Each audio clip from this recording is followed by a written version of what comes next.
Scott Lee Peterson nació en San Diego, California, el 24 de octubre de 1972. Era hijo único, por lo que se convirtió en el mimado de la familia. Sus padres le daban todo. Scott fue un alumno excelente, tenía muchos amigos, formaba parte del equipo de golf del colegio, estudiaba para pagarse sus cosas, era un hijo ejemplar. Cuando Scott se graduó, comenzó sus estudios en la Universidad Estatal de California. Al mismo tiempo, consiguió un empleo como mesero en un restaurante Pacific Café, en la cercana ciudad de San Luis Obispo. El día en que Scott conoció a Lacey Rocha fue en ese restaurante. Ella era 3 años menor que él, era la clienta y él la atendía en su mesa. Fue Lacey quien dio el primer paso y le escribió su nombre y número en una servilleta. Al poco tiempo empezaron a salir. Scott resultó ser amable y comprometido y era muy detallista, le mandaba flores y regalos. Pronto se convirtió en el novio que todas las amigas de Lacey hubieran querido, atractivo, esmerado, atento a sus deseos. Le prometía el mundo y ella cayó rendida a sus pies. Al poco tiempo, Scott la invitó de viaje a México. Alquiló un auto deportivo y partieron juntos los dos, universitarios felices y enamorados. El casamiento llegó en 1997, cuando la pareja todavía estaba estudiando. La ceremonia se llevó a cabo en donde eligió Lacey, en Pismo Beach. Scott siempre buscaba complacerla. Tenían 25 y 22 años cuando contrajeron matrimonio. Una vez que se graduaron, volvieron a vivir a la ciudad de Modesto. En el año 2000 compraron una casa grande y acogedora. A Scott le empezó a ir muy bien con su trabajo de venta de productos agroquímicos, aunque Lacey sentía que él viajaba demasiado y se alejaba muchos días de casa. Lacey soñaba con tener varios hijos y ese era el punto de desacuerdo de la pareja. Él se negaba y decía que no quería tenerlos. Con paciencia, Lacey logró que él cambiara de opinión. En 2002 llegó la esperada noticia. Ella estaba embarazada. Lacey estaba muy emocionada, pues su sueño se estaba haciendo realidad. En cambio, para Scott solo cumplía el sueño de Lacey. Ella pensaba que Scott quería el embarazo tanto como ella. Eran sus deseos, creer en lo que no existía. Para la Navidad del 2002, Lacey tenía 26 años y cursaba su 8º mes de gestación. Tenía fecha de parto prevista para el 20 de febrero del 2003. Ya sabían que era un varón y lo querían llamar Connor. El 24 de diciembre por la mañana, luego de desayunar, su marido se marchó a pescar al puerto de Vickerley. Lacey, que ya se sentía pesada, salió a pasear a su perro, un Golden Retriever, llamado Mackenzie. Eso fue lo que dijo Scott al volver, porque Lacey nunca más se le volvió a ver con vida.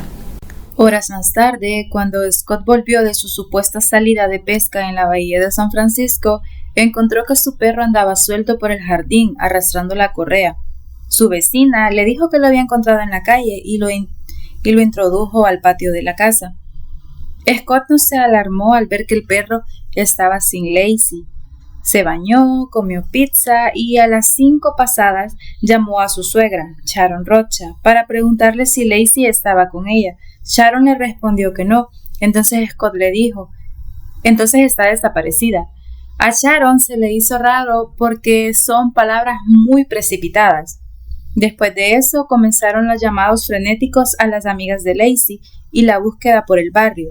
Finalmente, el padrastro de Lacey la reportó como desaparecida. Su madre estaba en shock, no podía concebir que algo le hubiera pasado a su hija. Sharon decidió ir en persona a buscar a Lacey por donde sabía que podía pasear al perro. Esa misma noche se unieron a Scott, Sharon, su madre, y Ron, el padrastro de Lacey. Todo mundo estaba buscando a Lacey, amigos y familia. Tocaban puertas y preguntaban por las calles. Hicieron pósters con la cara de Lacey y los pegaron por todos lados. La policía sumó patrulleros. Los medios llegaron rápido. Las navidades sensibilizan audiencias y una embarazada ausente era noticia. La desesperación familiar impregnó las pantallas de la televisión. Para la familia de Scott y la familia de Lacey no hubo comida navideña, más bien hubo espanto.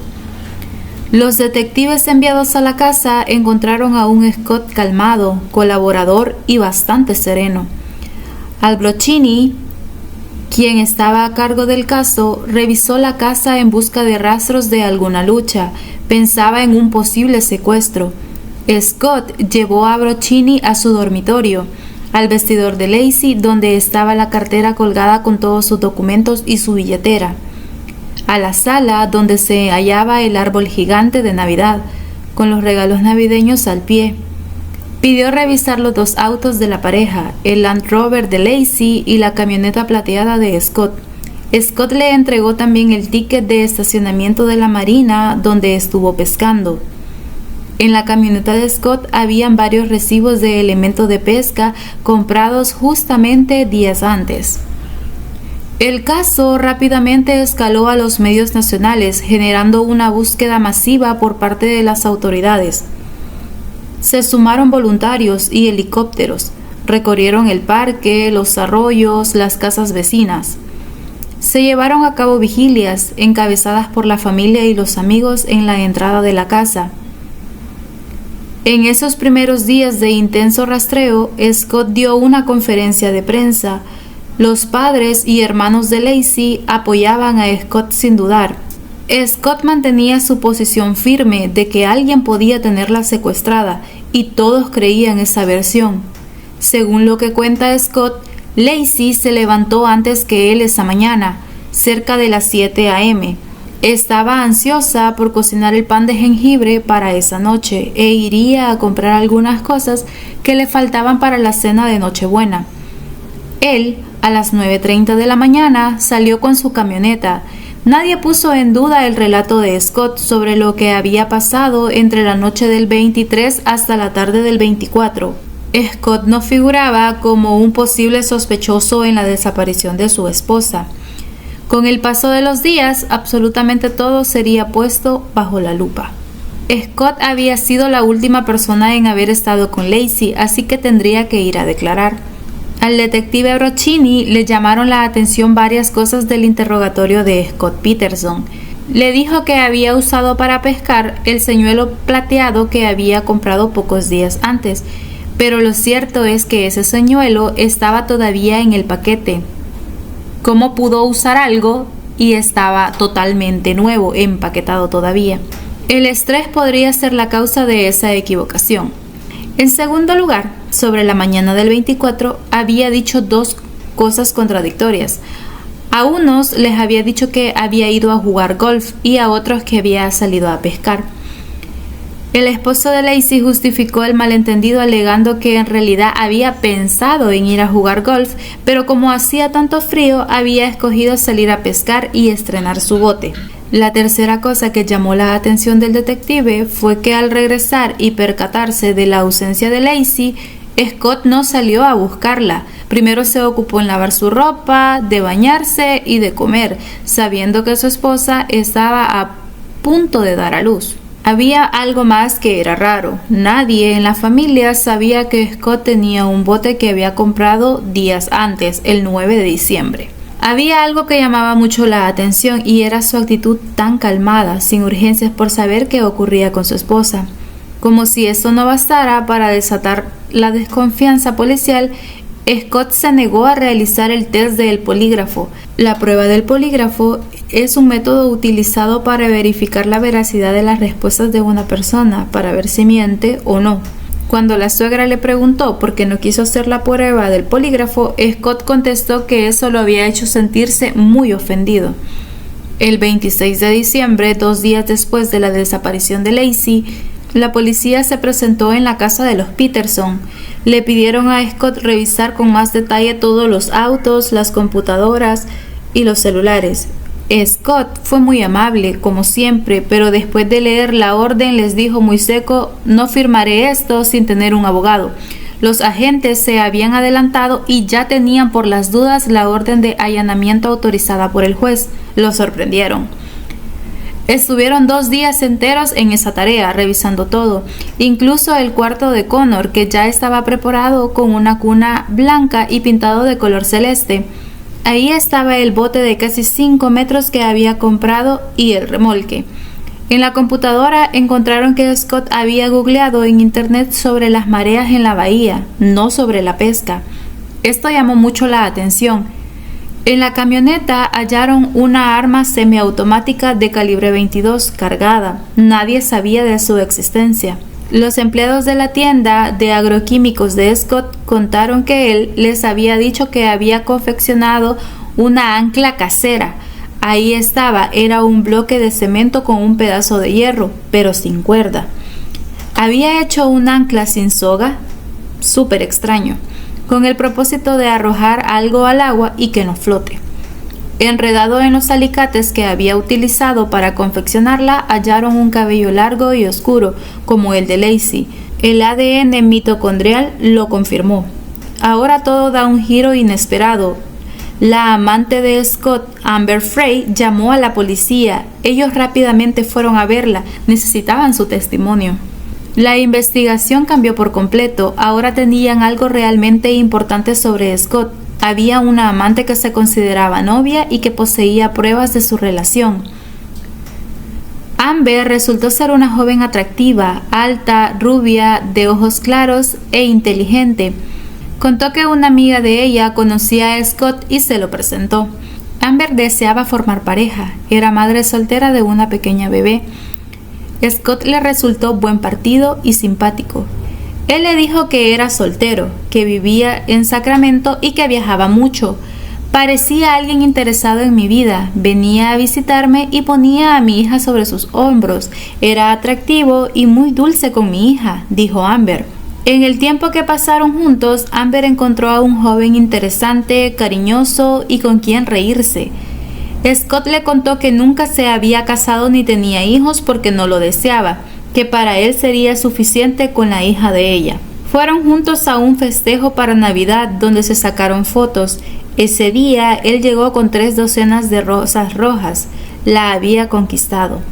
Amber comenzó a soñar con casamiento. Se veía llegando al altar con Scott, sin saber quién era el monstruo detrás de ese joven tan prometedor. La amiga de Amber que los presentó por un tercero se dio cuenta que Scott estaba casado. No sabía todos los detalles, aún así le pareció una bajeza lo que Scott le estaba haciendo a Amber. Entonces lo contactó y le dijo que si no le decía a Amber que estaba casado, ella lo haría. El 9 de diciembre, Scott se comunicó con Amber y pidió verla. Tenía que contarle algo importante. Llegó molesto y dijo que había mentido, que había estado casado pero que su mujer había muerto y que esa sería su primera Navidad sin ella. Amber lo consoló y no le pareció prudente preguntar más. 2 semanas después, un amigo de Amber la llamó por teléfono. Le envió una foto de un diario donde, si bien no había una foto de Scott, hablaban de él y de su esposa embarazada desaparecida. Amber entró en pánico, se dio cuenta que toda su relación había sido una gran mentira. Decidió llamar a la policía. Los agentes no podían creer su suerte. La convencieron para que grabara las llamadas que siguiera teniendo con Scott. Scott mentía en todo. Le había dicho que pasaría en Alaska un día antes de Navidad y la Nochebuena en Maine, y que luego se iría de viaje a París para pasar Año Nuevo. Scott en realidad estaba inmerso en el escándalo de la desaparición de su mujer, que era noticia nacional, y él creía que Amber no miraba las noticias. De esas conversaciones que Amber grabó no surgió nada para que involucrara directamente a Scott en la desaparición de su esposa. Al mismo tiempo que sucedía lo de Amber, se abrió una pista adicional.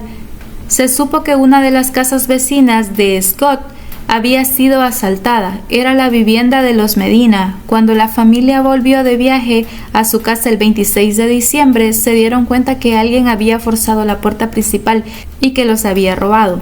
Todo parecía haber ocurrido el mismo día en que Lacey había desaparecido. Eso quitó un poco rato el foco que se tenía sobre Scott. Era una posibilidad. Rápidamente la policía llegó a detener a los 2 ladrones. Resultaron ser 2 adictos delincuentes. Ellos se asustaron mucho al saber que podían vincularles la desaparición de Lacey. Ellos sostuvieron que el robo lo habían hecho después del 24. Los sometieron a prueba del polígrafo y no mentían. Además, devolvieron casi todas las joyas robadas a esa familia. Solo Scott insistía en que ellos debían ser los culpables de la ausencia de Lacey. Lo cierto es que también ahora los investigadores sabían por el médico personal de Lacey que ella, debido a su avanzado embarazo, la pesadez que sentía, sus pies hinchados y sus bajones de presión, había dejado de pasear a su perro y caminaba lo menos posible. La historia de Scott cada vez era menos convincente. El 6 de enero, Scott llamó a Amber. Su voz quedó grabada. Le contó que nuevamente le había mentido, que no había estado de viaje, sino que había estado buscando a la mujer con la que había estado casado y que había desaparecido justo antes de Navidad. Cada vez que se veía cerca de ser descubierto, volvía a su táctica de manipulación, llorar y pedir perdón. Seguían buscando a Lacey Peterson en 5 estados y especialmente en la marina de Berkeley, sondeando el fondo de los lugares donde Scott había navegado el 24 de diciembre. En medio de la búsqueda estaban cuando la prensa le avisa a la policía que publicarán las fotos de Amber con Scott. La policía le cuenta a la familia de Lacey sobre la amante antes de que se den cuenta por los medios de comunicación. El caso estalla con esta novedad que enturbia la situación de Scott. El 23 de enero, Amber, acosada por los medios, decide dar una conferencia de prensa. Se para temblando frente al micrófono y cuenta que conoció a Scott el 20 de noviembre de 2002 y que él le había dicho que no era casado. Llora y sostiene que siente mucho lo que está atravesando la familia de Lacey y reza porque ella aparezca sana y salva. Todas las miradas se posan sobre Scott porque hasta el momento ella seguía siendo señalada como amante, cuando en realidad ella nunca supo que estaba en un triángulo amoroso. Ese mismo día, la familia de Lacey le retira todo su apoyo a Scott, ya no le creen una palabra, pero Scott sigue confiando en su poder de manipulación y llama a Amber. Le dice que está orgulloso por lo que ha dicho, que escuchó la conferencia mientras iba conduciendo y que al oírla llorar lo conmovió tanto que tuvo que detenerse para vomitar. Amber aprovecha la llamada y le pide que no hable más del caso hasta que se haya resuelto. Probablemente Scott haya intuido que estaba siendo grabado. Con esta táctica de manipulación dio una entrevista exclusiva a Diane Sawyer del programa Good Morning America. Repitió no saber nada de Lacey y dijo más mentiras. Por ejemplo, dijo que a la policía le había confesado desde el principio su relación con Amber, cosa que no era cierta. En el mes de febrero de 2003, a 2 meses de la desaparición de Lacey, la policía clasificó la desaparición de Lacey como una investigación de homicidio. Dictaron órdenes de registro de distintas propiedades de los Peterson, la familia de Scott. El FBI y el Departamento Forense de la Policía de Modesto condujeron nuevas búsquedas en la casa, en el auto, en la caja de herramientas, en el local y en su bote. Ya para entonces, Scott se había deshecho del Land Rover de Lacey y estaba intentando vender la casa. El cuarto que sería de Connor lo hallaron lleno de objetos como si fuese un baúl. No parecía la casa de alguien que esperase con esperanza que su mujer y su hijo volvieran. Muchos ya estaban seguros de que él había asesinado a su esposa, pero no tenían pruebas, necesitaban el cuerpo. La noche del 13 de abril de 2003, una pareja paseaba junto a su perro. Encontraron los restos de un feto masculino en un sitio agreste de la costa de la bahía de San Francisco. Al día siguiente, a 1,5 kilómetros de allí, en un lugar llamado Punta Isabel, se descubrió el torso de una mujer que había estado embarazada. Estos hallazgos se habían producido a unos 5 kilómetros de donde Scott había estado pescando el 24 de diciembre. El caso se había convertido ahora en una investigación por asesinato. Para entonces Scott se encontraba viviendo temporalmente en la casa de su hermana, en San Diego. Ese mismo 14 de abril de 2003, la policía, temiendo a que se fugara, empezó a seguirlo gracias a su teléfono celular. decidieron arrestarlo antes de tener la confirmación de las pruebas de ADN sobre los cuerpos. Lo encontraron en un estacionamiento del Club Torres Pin Golf y lo detuvieron. Scott estaba muy cambiado, tenía su pelo y su barba teñidas de color naranja y se mostró sorprendido. Dijo que estaba esperando a su padre y a sus hermanos para salir a jugar golf. Los agentes procedieron a revisar su carro, donde encontraron demasiados elementos sospechosos y que nada tenían que ver con el deporte. Había allí 4 celulares, 2 licencias de conducir, una a nombre de su hermano y otra a nombre de él, $15,000 en efectivo, varias tarjetas de crédito de distintos miembros de su familia y lapiceras. También elementos para acampar como cuchillos, calentador, carpa, parrilla, purificador de agua y lonas. Además hallaron 6 pares de zapatos, varias mudadas de ropa incluida calzoncillos y medias, una soga y una afeitadora. También se encontró blister de píldoras para dormir, pastillas de Viagra, una daga de doble filo y libros de supervivencia. Era obvio que planeaba pasar algún tiempo escondido. Le preguntaron por su nuevo look y él, sin inmutarse, dijo que era el resultado de bañarse en la pileta de un amigo que contenía demasiado cloro. Luego su amigo desmintió esta versión. Estaba claro que Scott tenía en mente cruzar la frontera. Estaban a solamente 48 kilómetros de México. En el camino de 6 horas de auto de regreso a la ciudad de Modesto, Scott y la policía se enteraron al mismo tiempo del resultado del ADN. Efectivamente eran Lacey y Connor. Scott bajó la cabeza y no dijo ni una palabra, pero no perdió el apetito. Cuando se detuvieron a comer, les pidió una hamburguesa con doble queso, papas fritas y un batido de vainilla. Todo el mundo pensó, ¿qué clase de monstruo hace eso al enterarse que los cuerpos de su esposa e hijos fueron encontrados? Scott fue acusado de asesinato. Él se declaró inocente. La noticia llenó las pantallas de todos los medios.